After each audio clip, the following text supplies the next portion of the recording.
M. Tchibala a été, depuis que le gouvernement a été mis en place, moi je n'ai plus eu de contact avec M. Tchibala. Il a choisi de travailler avec d'autres collaborateurs. Non, mais il a quand même nommé votre secrétaire général comme conseiller principal. Non, il a nommé son ami. Parce que si vous lui posez la question, quand il fouillait dans la ville de Kinshasa, au moment où, avant d'être arrêté, c'est ce monsieur-là qu'il était allé cacher. Soyez reconnaissant. Non, j'ai dit ceci. Général de votre parti, mais j'ai dit ceci. C'est son ami personnel. J'ai dit tout simplement, depuis que le gouvernement a été mis en place, je n'ai plus de relations. Alors qu'il avait promis qu'il était socialiste.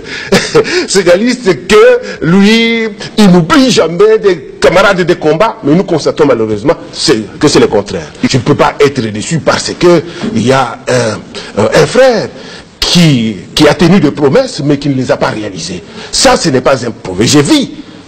Et j'ai dit qu'aujourd'hui, pour les relations qu'ils ont avec M. Joseph Olenga Koy, si dans leurs relations, il se crée aujourd'hui des querelles de boutique, moi je ne suis pas un vendeur.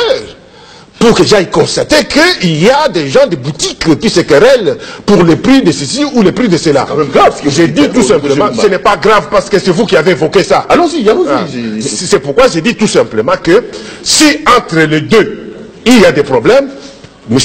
Lumbala n'est pas à l'origine de ces querelles. Et surtout, si Joseph Olenga Koy arrive à déclarer que M. Bruno Tchibala est manipulé, qu'est-ce que cela veut dire? Cela veut dire qu'il dit que M. Bruno Tchibala n'a pas de personnalité.